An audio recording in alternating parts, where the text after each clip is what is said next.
Hello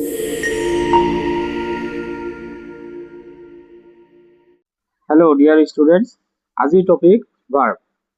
verb এনে এটা topic যিটোৰ অবিহনে আমি গ্ৰামাৰ কল্পনাই কৰিব নোৱাৰো। ভাৰ্ব আসলতে কি, ভাৰ্বে কি বুজায়? ভাৰ্বে সাবজেক্টৰ কাৰ্য কৰাটো বুজায়, কাৰ্যৰ বিষয়ে কিবা এটা বুজায়। কাৰ্য কৰিছে নকৰিছে, কৰা নাই কৰিছিল কৰিব এইবিলাক। তাৰপিছত আকৌ ভাৰ্বে সাবজেক্টৰ স্থিতি বৰ্ণনা কৰে। সাবজেক্টৰ বিষয়ে কিবা ক'ব, হয় নে নহয়, আছে নে নাই, বা সাবজেক্টটো কেনেকুৱা কি এইবিলাক। For example, he killed a tiger, তেওঁ এটা বাঘ মাৰিছিল। হি কিল্ড মানে তেওঁ যে মাৰিছিল সেইটো বুজাইছে, এটা কাৰ্য বুজাইছে। উই প্লে ফুটবল, উই প্লে আমি যে খেলো, এইটো প্লেৰে এটা কাৰ্য বুজাইছে।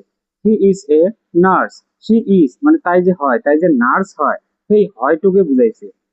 তাৰপিছত ইউ আৰ টল, ইউ আৰ মানে তুমি যে হয়, আপুনি যে হয়, টল হয়, সেই হয়টোক বুজাইছে। There is a cow on the road, ৰাস্তাত যে এটা গাই গৰু আছে এইটো বুজাইছে কি দেয়াৰ ইজ মানে আছে। গতিকে ইয়াতে বুজি পালো কিল্ড আৰু প্লে একচন বুজাইছে, আৰু ইজ আৰু আৰ এৰ দ্বাৰা কি বুজাইছে, সাবজেক্টৰ স্থিতি বুজাইছে। সেইকাৰণে একচন বুজালে মেইন ভাৰ্ব, স্টেট বুজালে অক্সিলাৰি ভাৰ্ব বা হেল্পিং ভাৰ্ব, এই দুটা ক্যাটাগৰিত ভাৰ্বৰ ভাগ কৰা হৈছে। অক্সিলাৰি ভাৰ্বৰ ইয়াৰ উপৰিও ব্যৱহাৰ আছে কিছুমান। Formation of continuous and perfect tenses, মানে কন্টিনিউয়াস টেন্স আৰু পাৰফেক্ট টেন্স গঠন কৰিবলৈ দৰকাৰ হয়।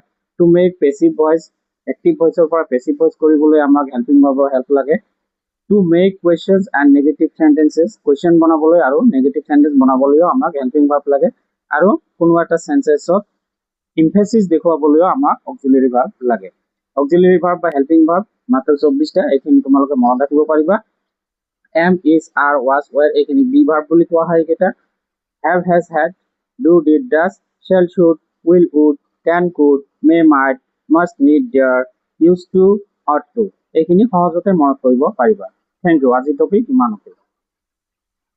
Like, comment, share, and subscribe.